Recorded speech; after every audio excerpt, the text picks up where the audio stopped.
Mən istəyirəm ki, bir məqamada siz diqqət yetirəsiniz. Ümumiyyətlə, mən indi nədən danışacağım? O problem demək olar ki, bütün məktəblərdə var. Bu arxa tərəfdə gördüyünüz bu yanğın çıxışıdır. Yəni yanğın zamanı içəridə müəyyən bir qurulmuş qapı mexanizmi var, hansının ki üstünə basılır, bax bu şəkildə qapı açılır və oradan yanğın zamanı elə bir ki, uşaqlar evakuasiya ola bilirlər. Bir ara mən uşağımı bura idmana götürürdüm. Nə vaxt ki, burada idman seksiyaları var idi, mövcud idi. Mən özüm bilə-bilə, yəni bir-iki dənə bax belə bu yanğın çıxışlarını götürdüm, yoxladım. Yəni yoxladım.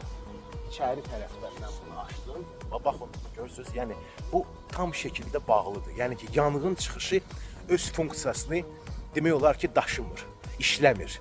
Onu da mən sizə deyim ki, bax mən uzun illər işləmişəm də xarici şirkətlərdə, xaricilər mövcud olan yerlərdə.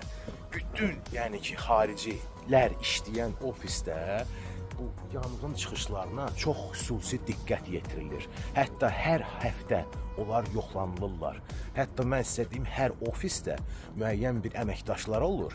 Xüsusən təhlükəsizlik əməkdaşları, hansı ki gedirlər müəyyən təlimlər keçirlər ki, yəni ilkin formada yanğını necə söndürmək olar, cəmaatı evakuasiya eləməyə necə kömək olar və bu yanğın çıxışları həftəlik olaraq yoxlanılır.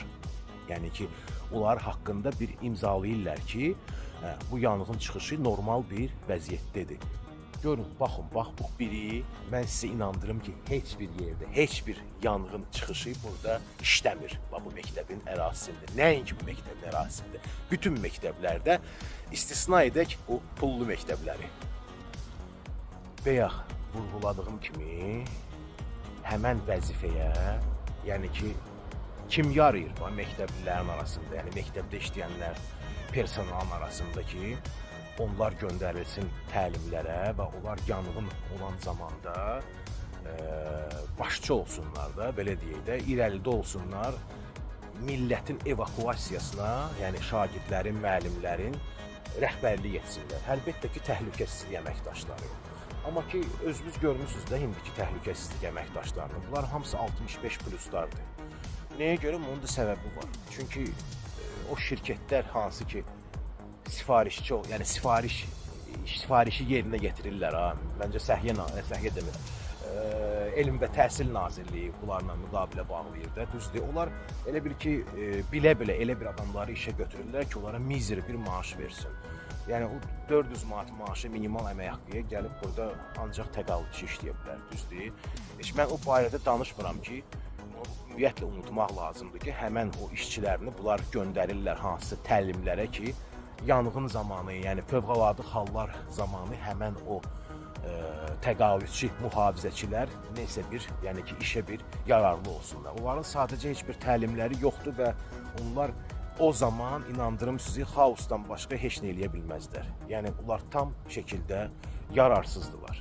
Hətta mən sizə deyim ki, ola bilər, mən buna, ola bilər yox, 100% əminəm. Ola bilər ki, kağızda sifarişçi ilə sifarişi təmin edən şirkət arasında tam başqa bir rəqəm göstərilir də, ödənilir, yəni yüksək səviyyədə bir xidmət üçün. Reallıqda isə özünüz bilirsiniz nədir də. Çünki Azərbaycanda çox təəssüf və əfsuslar olsun ki, bu evimizi yıxan bu atqat sistemi var.